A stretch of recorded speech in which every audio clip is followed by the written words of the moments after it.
13,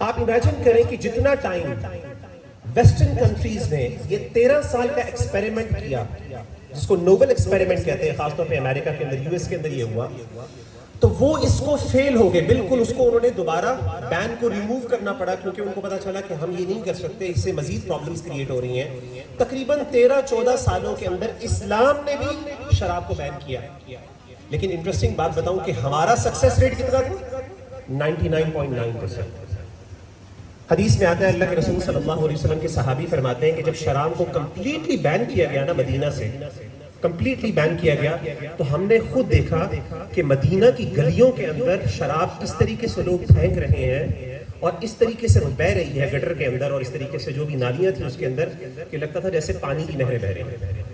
صحابہ نے باقاعدہ وہ برتن جن کے اندر شراب بنتی تھی، یہ شراب کو پریزرو کیا جاتا تھا، جارز اور اس طرح کی، وہ سب چیزیں بھی اٹھا کے پھینک کے توڑنا شروع کرا.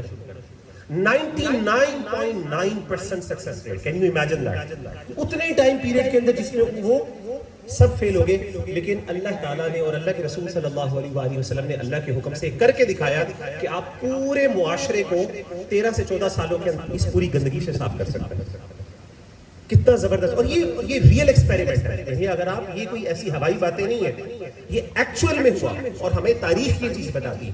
آپ گوگل کریے جا کے نوبل ایکسپیریمنٹ کو سرچ کیجیے گا، آپ کو پتا چلے گا کس طریقے سے جب انہوں نے شراب کو بین کیا تو وہ چیزیں ان کے لیے مزید پرابلمٹک ہو گئی. تو اس سے پتا چلا کہ ہمارا دین جو ہے، ہمارے دین نے جو اسٹریٹجیز استعمال کی ہیں معاشرے کو صاف کرنے کے لیے، جو چیزیں اللہ تعالیٰ ہمیں بیان کرتے ہیں کہ میرے بندے یہ کام کر، اس سے تجھے بڑے بڑے فائدے ہوں گے. اگر ہم اللہ پر اعتماد اور ٹرسٹ کرتے ہوئے وہ کام کریں گے تو الٹیمیٹلی ہمارے پاس ہنڈریڈز آف سکسیس ایگزامپلز موجود ہیں، سکسیسفل ایکسپیریمنٹس موجود ہیں، کہ جس کے ذریعے ہم کہہ سکتے ہیں کہ ہمارا دین جو ہے وہ واقعی اس نتیجے پر پہنچا دے گا ہمیں جس کا وہ ہم سے وعدہ کرتا ہے. ہمارے پاس پاس کی سکسیس سٹوریز موجود ہے نا. لیکن ہوتا یہ کہ ہم لوگ کیا سمجھتے ہیں، ہم کہتے ہیں یار اس میں کیا پرابلم ہے. ہمیں مسئلوں کی، یعنی اللہ اگر ایک بات کا حکم دیتے ہیں تو انسان کہتا ہے یار اس سے کیا ہوتا ہے، یہ تو unnecessarily میرے اوپر سختی کی جا رہی ہے، میرے لیے پرابلم کریٹ ہو رہی ہے. یعنی ہم لوگ کس طریقے سے ہمارا ایٹیٹیوڈ ہوتا ہے. مثال کے طور پہ اللہ تعالیٰ کہتے ہیں کہ اے میرے بندے، تو نے شادی سے پہلے، نکاح سے پہلے اس طرح کے تعلقات قائم نہیں کر رہے، اس سے تجھے نقصان ہوگا. بندہ کہتا ہے یار مجھے کیا فرق پڑتا ہے، میں تو صرف ایک دوستی کر رہا ہوں، میں تو صرف بات کر رہا ہوں، اس سے کیا فرق ہوگا. اور چلے جی میں نے تو محبت کی ہے، ٹھیک ہے، میں نے تو شادی کر لی، اس سے کیا فرق پڑتا ہے. اسلام میں اتنی سختی کیوں ہے؟ تو ہمارے ہاں باقاعدہ ایک نیریٹو بلڈ کیا گیا، یہ ہم نے بنا لیا. ہم نے سمجھا کہ اسلام جو ہے نا وہ بہت سخت ہے، ہر چیز سے روکا جاتا ہے. جی یہ نہیں کرنا، یہ نہیں کرنا، یہ نہیں کرنا، یہ نہیں کرنا، اس سے یہ ہو جائے گا، یہ ہو جائے گا، یہ ہو جائے گا. اللہ تعالیٰ کہتے ہیں کہ میرے بندے تم مجھ پر ٹرسٹ کر، میں تیرا خالق ہوں، میں تیرا مالک ہوں، میں نے تجھے بنایا ہے. ابھی شاید تجھے اس کا مطلب سمجھ نہ آئے، ابھی تجھے اس کے ریزلٹس کا پتہ نہ چلے، لیکن الٹیمیٹلی کہیں ایسا نہ ہوا اگر تو نے میری بات نہ مانی تو تجھے بہت بڑا نقصان ہوگا. اب میں آپ کو ایک اور مثال دیتا ہوں تاریخ سے. ایک شخص ہے، ایک ایتھیسٹ ہے. ایتھیسٹ ہوتے ہیں ملحد بندہ، اور وہ اینتھروپولوجسٹ اور ہسٹورین ہے، بہت بڑا مشہور، غالباً برٹش اینتھروپولوجسٹ اور ہسٹورین ہے. اس نے کتاب لکھی، اس کتاب کا نام ہے سیکس اینڈ کلچر، اور یہ پرانا، یہ 1900s کے اندر اس نے یہ کتاب لکھی، یعنی پچھلی صدی کا بندہ ہے. اور اس نے کیا کیا کہ بہت مشہور آدمی ہے، اس کی کتاب یہ جو سیکس اینڈ کلچر یہ بڑی مشہور ہوئی. اچھا یہ کتاب میں اس نے کیا کیا، اس نے کیا کیا کہ تاریخ کی کوئی 5 سے 6 بڑی سویلائزیشن اس کو اس نے اسٹڈی کیا. اور اسٹڈی کرنے کے بعد اصل میں اس کا مقصد کیا تھا، اس نے کہا کہ ہم یہ اسٹڈی کر کے دیکھتے ہیں کہ جو بڑی بڑی سویلائزیشنز ہیں جو ایک زمانے میں ایگزسٹ کرتی تھیں اب ختم ہو گئی ہیں، صفحہ ہستی سے مٹ گئی ہیں، کیا ایسی وجوہات ہیں جو ہمیں اسٹڈیز سے ملتی ہیں جس سے ہمیں پتہ چلتا ہے کہ یہ وجوہات ہیں جس کی وجہ سے یہ سویلائزیشنز آج ختم ہو گئی ہیں.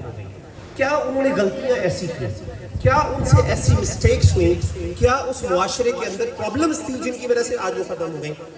اور پرانی، پتہ نہیں کتنی پرانی، thousands of year old civilizations کو اس نے اسٹڈی کیا، 5 سے 6 اس کتاب کے اندر، اور اسے اپنی اسٹڈی پیش کی، ریسرچ پیش کی. سیکشل پرومسکیوٹی کس کو کہتے ہیں؟ اس کو کہتے ہیں فحاشی اور عریانی. یعنی اللہ تعالیٰ نے ایک شادی کا اور نکاح کا نظام قائم کیا نا، کہ آپ میاں بیوی نے تعلقات اگر قائم کرنے ہیں، کسی مرد یا عورت نے اپنا کوئی تعلق قائم کرنا ہے تو اس کا ایک طریقہ یہ ہے. اس کے علاوہ جتنے بھی طریقے ان کو پرومسکیوٹی کہتے ہیں، فحاشی اور عریانی غلط طریقے. تو اس نے کہا کہ یہ 5 سے، اور یہ بندہ ملحد ہے، یعنی کسی دین کو نہیں مانتا، یہ کوئی مسلمان نہیں ہے جس نے یہ بات کی ہے کہ جی ہم نے تاریخ میں یہ قرآن و سنت سے ہم نے ثابت کیا کہ یہ وجہ تھی، نہیں، اس نے خود امپیریکل سٹڈی کی اور انالیسس کرنے کے بعد، ہسٹوریکل انالیسس کرنے کے بعد اس نے کنکلوژن یہ نکالی کہ 5 سے 6 سویلائزیشنز کے ختم ہونے کی بنیادی وجہ یہ ہے سیکشل پرومسکیوٹی۔ سبحان اللہ، یعنی اب دیکھیں، اب آپ اپنے آپ سے سوال کریں کہ آج جب وہ ڈائنسٹیز یا وہ سویلائزیشنز ختم ہوتے ہیں، ان کو پتہ نہیں کتنے ہزاروں سال گزر چکے ہیں، آج پتہ چل رہا ہے ان کی تباہی کی وجہ یہ تھی جو اس زمانے میں ان کو نہیں سمجھا تھی۔ اس سے کیا فرق پڑتا ہے؟ جس طرح آج بھی ویسٹرن کنٹریز ہے، وہ کہتی ہیں جی میاں بیوی یا پھر مرد اور عورت اگر کنسنچول ریلیشن شپ آپس کے اندر رکھتے ہیں تو ان کو کیا، آپ کو کیا تکلیف ہے؟ اس سے کیا فرق پڑتا ہے؟ ایز لانگ ایز کوئی بندہ دوسرے پہ زبردستی نہیں کر رہا، تو اس کے بعد آپس میں مل جل کے جو کر رہے ہیں آپ کو کیا تکلیف ہے؟ لیکن اس وقت ایک بندے کو نہیں پتا۔ تو ہوتا یہ ہے کہ اللہ تعالیٰ کا جب حکم آتا ہے تو انسان سمجھتا ہے اس سے کیا فرق پڑتا ہے، لیکن انفارچونیٹلی وہ نقصان جو ہو رہا ہوتا ہے اس کو نہیں پتا چلتا، اور وہ تب پتا چلتا ہے جب، جسے کہتے ہیں نا کہ جب آپ کی پانی آپ کے سر سے اوپر نکل جاتا ہے، اس وقت انسان پھر واپس نہیں جا سکتا۔ اب آپ یہ بتائیں کہ یہ جو سویلائزیشن ختم ہو گیا، کیا آج یہ واپس جا سکتے ہیں، اپنی اصلاح کر سکتے ہیں؟ ہمارے ہاں سگریٹ کی پرابلم ہے، آپ دیکھیں، یعنی کون سا ایسا کام ہے حکومت جو نہیں کرتی اس کی کنزمپشن کو روکنے کے لیے؟ ریسنٹلی جو مہنگائی ہوئی، کتنے % ٹیکس اس کے اوپر پڑ گیا؟ اسی طریقے سے آپ دیکھیں، آپ اس سگریٹ کی ڈبی کو دیکھیں، اس کے اوپر کتنا عجیب و کتنی گروٹیسک قسم کی پکچر اور امیج لگایا ہوتا ہے انہوں نے، کس وجہ سے؟ تاکہ لوگ دیکھیں اور فوراً کہ اللہ معاف کرے، یہ تو بہت گندگی ہے، بھائی کوئی بندہ اس طرح کنزیوم نہیں کر سکتا، لیکن اس کے باوجود آپ دیکھیں کوئی فرق نہیں پڑتا، لوگ اس کو کنزیوم کری جا رہے ہیں، آپ جتنا مرضی 200%، 100% ٹیکس۔ میں یو اے ای میں تھا، مجھے یاد ہے، تو یو اے ای کے اندر نا انکم ٹیکس نہیں ہوتا تھا، ایون سیلز ٹیکس نہیں تھا، وہ ٹیکس فری زون ہے۔ اب تو انہوں نے ٹیکس لگانا شروع کر دیا، لیکن پہلے ٹیکس فری زون تھا جس کی وجہ سے پوری دنیا کے اندر یو اے ای میں بہت سے لوگ آتے تھے۔ تو مجھے یاد ہے کہ میری موجودگی میں جب میں وہاں پہ تھا تو وہاں پہ انہوں نے کیا کیا کہ ٹیکس لگایا، جب انکم ٹیکس پہ لگایا، اور سیلز ٹیکس خاص طور پہ جب لگایا، انکم ٹیکس تو نہیں، سوری سیلز ٹیکس لگایا، یعنی جب بھی آپ کوئی سیل کرتے ہیں نا تو آپ کو اس پہ ٹیکس لکھا ہوتا ہے، کسی ریسٹورینٹ میں چلے جائیں اتنے % ٹیکس، 16% یا 5% ٹیکس کرتا ہے آپ کو، تو اس طریقے سے انہوں نے سیلز ٹیکس لگایا۔ آپ امیجن کریں کہ یو اے ای کے اندر سگریٹ کے اوپر، اسموکنگ کے اوپر 100% ٹیکس انہوں نے لگایا، یعنی اگر 1 روپے کا سگریٹ ہے نا، 1 درہم کا، تو وہ 2 درہم کا سگریٹ ہو گیا، 100% پرائسز بڑھ گئی۔ اگر 10 درہم کا سگریٹ کی ڈبی ہے تو وہ 20 درہم کی ہو گئی، 100% انہوں نے سیلز ٹیکس اس کے اوپر لگایا تاکہ اس کی کنزمپشن کم ہو جائے۔ لیکن کین یو امیجن کہ سوائے 1 یا 2% کے کوئی فرق نہیں پڑا۔ اب آپ مجھے بتائیں کہ چیلنج ہے پوری دنیا کی گورنمنٹس کے لیے کہ سگریٹ کو ذرا یہاں سے ختم کریں، اسموکنگ۔ اب اس وقت انسان سوچتا ہے یار کیا فرق پڑتا ہے، یار چلو تھوڑا سا سوپر، بھائی اس سے کیا ہے، میں چھوڑ دوں گا جب چھوڑنے کے وقت آیا۔ لیکن آپ دیکھیں کہ معاشرے کے اندر انسان جب اس چیز کا شکار ہوتا ہے، بھائی اللہ تعالیٰ نے پہلے یہ بات کہہ دی کہ میرے بندے تو میرے پر ٹرسٹ کر، تو میرے پر ٹرسٹ کر، میں تجھے، یعنی جو میں تیرے لیے کر رہا ہوں نا اس کا تجھے فائدہ ہوگا۔ لیکن انسان کہتا ہے یہ دین بڑا سخت ہے، اللہ معاف کرے۔ ہمارے ہاں نا ہم سمجھتے ہیں کہ دین اسلام جو ہے نا وہ اس طرح سخت ہے کہ بھئی، یعنی ہم عام طور پہ سمجھتے ہیں کہ دین اسلام جو ہے نا وہ ایک لسٹ ہے، لسٹ آف ڈونٹس ہے، یعنی آپ نے یہ بھی نہیں کرنا، یہ بھی نہیں کرنا، یہ بھی نہیں کرنا، یہ بھی نہیں کرنا، یہ بھی نہیں کرنا، یہ بھی نہیں کرنا، یعنی اسلام از آل اباؤٹ یہ نہیں کرنا، یہ نہیں کرنا، یہ نہیں کرنا۔ ہم سمجھتے ہیں ریسٹرکشنز کا نام ہے اسلام، ہمارا عام طور پہ یہ پرسیپشن ہے، جنرل پرسیپشن۔ میں آپ کو ایک انٹرسٹنگ بات بتاتا ہوں کہ میں پچھلے دنوں ایک جگہ پہ بیٹھا ہوا تھا تو وہاں پہ مجھے نا ایک کتاب ملی، ٹھیک ہے، بلکہ میں آپ کو بتاتا ہوں وہ کتاب میرے گھر میں موجود ہے، وہ میں لے آیا کتاب گھر کے اندر۔ اچھا وہ کتاب کیا بیسکلی، اس کتاب کا ٹائٹل یہ ہے انسائکلوپیڈیا۔ وہ انسائکلوپیڈیا کیا ہوتا ہے؟ وہ ایک کلیکشن ہوتا ہے اور ملٹیپل والیومز ہوتے ہیں جس میں ایک موضوع سے متعلق وہ دنیا جہان کی ساری انفارمیشن اکٹھی کرتے ہیں، ایسے ہی ہوتا ہے انسائکلوپیڈیا کو کہتے ہیں۔ وہ کتاب کیا تھی کہ اٹ واز این انسائکلوپیڈیا جس کے اندر جتنی بھی اسلام کے اندر چیزوں سے منع کیا گیا نا، جن کو ہم منہیات کہتے ہیں، جن کو منع کیا گیا ان کی لسٹ موجود ہے کہ یہ چیز نہیں کرنی، یہ نہیں کرنی، وہ پورا انسائکلوپیڈیا ہے۔ امیجن کریں کہ وہ انسائکلوپیڈیا کتنا بڑا ہوگا، 10-15 والیومز تو ہونے چاہیے، یہ بھی نہیں کرنا، یہ بھی نہیں کرنا، یہ بھی نہیں کرنا ہے۔ آپ حیران ہوں گے وہ انسائکلوپیڈیا صرف اتنی سی کتاب ہے، لٹرلی آئی کین شو۔ میں کبھی سوچتا تھا کہ میں آپ کو تصویر لا کے دکھاؤں گا، وہ اتنا سا انسائکلوپیڈیا ہے جس کو وہ ایک جگہ پڑھا ہوا تھا، میں نے دیکھا ہے انسائکلوپیڈیا منہیات کا، اسلام کے اندر جو منہیات ہے اس کا انسائکلوپیڈیا، اتنا سا. اور مزے کی بات ہے اس کے اندر صرف جو ہم سے ساروں سے ریلیونٹ چیزیں ہیں نا وہ کوئی آپ سمجھ لیں یعنی وہ بھی بہت تھوڑی ہے لمیٹڈ. کون سی؟ کیونکہ بہت سی ایسی چیزیں ہیں جن کا تعلق ہم سے نہیں. مثال کے طور پہ سود ہے. اب ایک بندہ بزنس کر رہا ہے, بزنس سے متعلق بھی ہیں اور کچھ اور ایسے ایشوز ہیں جو ہم سے متعلق ڈائریکٹلی ریلیٹڈ بھی نہیں ہیں, مخصوص لوگوں کے ساتھ ریلیٹڈ ہے, وہ بھی چیزیں اس کے اندر شامل ہیں. مثال کے طور پہ اب جو بندہ بزنس نہیں کر رہا, اب اس کے اندر کچھ لسٹ لگائی ہوئی ہے کہ یہ چیزیں ان کی ہیں, صرف لسٹ نہیں بلکہ چیپٹرز ہیں چھوٹے چھوٹے, کہ اللہ کے رسول صلی اللہ علیہ وسلم نے یا اللہ تعالیٰ نے ان چیزوں سے منع کیا کہ جب آپ بزنس کریں گے تو یہ نہیں کرنا. اب بزنس جس بندے نے کرنا ظاہر ہے اس سے ریلیونٹ ہے, میرے سے ریلیونٹ تو نہیں ہے, میں بزنس نہیں کر رہا. تو بہت سی چیزیں ہم سے ریلیونٹ بھی نہیں ہے سبحان اللہ. لیکن ہماری پرسیپشن کیا ہے کہ دین بڑا سخت ہے. جی دین کی طرف آئیں گے تو مشکلات پیدا ہوں گی, پریشانیاں ہوں گی, ہم لوگ سروائیو نہیں کر سکیں گے, بڑی تنگی ہو جائے گی, گھٹن ہوگی. آپ مجھے ایک بات بتائیں, آپ کیفیٹیریا میں چلے جائیں سبحان اللہ, یا پھر آپ ایسا کریں کسی جوس کارنر پہ چلے جائیں, وہاں پہ جا کے آپ کہیں جی مجھے جوس کا مینیو لا کے دیں. آپ دیکھیں گے وہ 3-4 صفحوں کا مینیو ہوتا ہے اور اس کے اندر لسٹ آف جوسز ہوتا ہے. پتہ نہیں اس کا جوس, پینا کلاڈ, کون کون سا, mango juice, strawberry juice, apple juice, یہ ساری جوسز کی لسٹ ہے. سبحان اللہ اتنی بڑی لسٹ ہے کہ آپ کے لیے ڈیسائیڈ کرنا مشکل ہوتا ہے کہ میں کون سا جوس. اسی طریقے سے آپ ریسٹورنٹس میں چلے جائیں, اتنی بڑی ڈش سبحان اللہ, یعنی اتنی زیادہ سوری ڈشز کی لسٹ ہوتی ہے کہ انسان کنفیوز ہو. یعنی بحث یہی ہو رہی تھی یار کیا منگوائیں, too many options and choices, decision مشکل ہو جاتا ہے. لیکن ذرا آپ اپنی انگلیوں میں فنگر ٹپس کے اوپر آپ کاؤنٹ کر سکتے ہیں کہ وہ چیزیں جو اسلام نے حرام کی ہیں کھانے کے اندر, لٹرلی ہم یہاں پہ بھی کاؤنٹ کر سکتے ہیں. لیکن جو حلال چیزیں ہیں سبحان اللہ وہ انکاؤنٹیبل ہیں. یعنی اللہ کہتے ہیں میرے بندے یہ تو نے 2-3 چیزیں نہیں کھانے, باقی جو تو نے کھانا ہے کھا. انسان کہتا ہے مجھے کھانے کا شوق ہے, اللہ کہتا ہے میرے بندے تو یہ نہ کھا, یہ نہ کھا, یہ نہ کھا, باقی سب کچھ تو کھا. اور ہماری نظر صرف ان 2-3 چیزوں پہ جاتی ہے اور ہم کہتے ہیں دیکھیں اسلام کتنا مشکل ہے.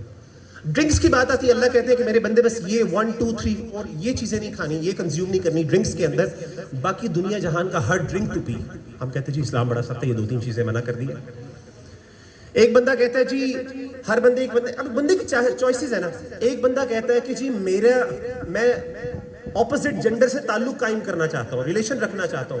اسلام کہتا ہے کہ تو کر, کوئی مسئلہ نہیں ہے, لیکن کرنا اس طریقے سے, یعنی روکا نہیں. کسی جگہ بھی ایک بندے کی جو جائز خواہشات یا جو پسند ہے اسلام نے اس پر کمپلیٹ بین نہیں کیا, بلکہ اس کو صرف ڈسپلن کیا کہ میرے بندے تو نے کرنا ہے تو یہاں سے کر. یعنی ایک بندہ اگر کسی سے ریلیشن قائم کرنا چاہتا ہے, اسلام کہتا ہے کرو ضرور لیکن نکاح کے ذریعے. اور کوئی بندہ کہتا ہے جی ایک کافی نہیں, اسلام کہتا ہے 2 کر لو, 2 نہیں ہے تو 3 کر لو, 3 نہیں ہے تو. بڑی خوشی ہو رہی ہے نا, بڑی مسکراہٹیں آ رہی ہیں, ٹھیک ہے نا. چلے جی 4 آپ شعار بھی کر سکتے ہو, لیکن دیکھیں کہیں جگہوں پہ ریسٹرکشن نہیں لگائی, کمپلیٹ بین نہیں لگایا, بلکہ اس کو صرف ڈسپلن کیا. ہم سمجھتے ہیں کہ جی مولوی بننا بڑا سخت ہے. بھائی مولوی بننا سخت تو کہتے ہیں جی مولوی بنیں گے تو مشکلات ہوں گی, پریشانی. آپ مجھے ایک بات بتائیں, ماشاءاللہ آپ میں سے سارے لوگ کافی کو جانتے ہیں, آپ بتائیں ہم کتنا شغل لگاتے ہیں. دیکھیے ہماری ویڈیوز, یعنی ہم سے بڑھ کر ہے وہ شغلیہ کوئی بندہ آپ کو نہیں ملے گا. بھئی ہماری زندگی میں کیا چینج آیا, بہت پازیٹیو چینج آیا جو بھی آیا. یعنی اگر ہم سمجھیں کہ اسلام کو پریکٹس کرنے کے بعد کیا ہماری زندگی بہتر ہوئی یا مشکلات کا شکار ہو گئی. انفارچونیٹلی ہوا پتہ کیا مسئلہ, مسئلہ یہ ہے کہ ہمارے ہاں جو دین کی پکچر پریزنٹ کی جاتی ہے معذرت کے ساتھ, وہ کلچرل پکچر ہے, وہ ریئل اسلامک پکچر نہیں ہے. یعنی ہمارے ہاں لٹرلی دیندار, معذرت کے ساتھ کسی اسپیسیفک اسکول آف تھاٹ کی بات نہیں کروں گا, لیکن ہمارے ہاں اتنی عجیب و غریب چیزیں دین کے نام پہ انٹروڈیوس کروائی گئی کہ بندہ کہتا ہے یار میں کب سے کیسے یہ سب کچھ کیسے کر پاؤں گا. مثال کے طور پر میں آپ کو تھوڑی سی بتاتا ہوں ہماری نالج اسلام کے بارے میں, ہمارے کلچر کے اندر کیا کیا چیزیں ہیں اور کتنی عجیب و غریب چیزیں ہیں. مثال کے طور پہ وہ کہتے ہیں جی جب بھی کوئی بندہ نماز پڑھ رہا ہو جائے نماز پہ, تو نماز پڑھنے کے بعد جائے نماز آپ ایک طرف سے ایسے فولڈ کر دیں. کیوں جی؟ شیطان نماز نہ پڑھے. سبحان اللہ. یعنی یہ سارے جو ہے نا شیطان کو اصل میں برا آپ نے بنایا ہوا ہے. وہ بیچارہ نماز پڑھنا چاہتا ہے. یعنی آپ مجھے بتائیں اگر شیطان نیک ہو جائے تو ہمارے مسئلے حل ہو جائیں گے کہ نہیں ہوں گے؟ لیکن آپ کہتے ہیں کہ میں تجھے نیک نہیں ہونے دینا, میں تجھے برا ہی. یہ مسئلہ کب تک ہم ریزالو کر چکے ہوتے ہیں؟ تو یہ جی ہم اس سے کر لیں شیطان نماز نہ پڑھ لے. سبحان اللہ. یعنی اس چیز سے نماز نہیں پڑھے گی, یعنی اس کو پوری دنیا میں صرف آپ کا مصلی ملے جہاں پہ اس سے نماز پڑھنی ہے, اور اس سے کرنے سے وہ نماز نہیں پڑھ سکے گا. اچھا جی وہ کہتے ہیں جی قرآن کھلا ہوا ہے, قرآن بند کر لو فوراً. کیوں؟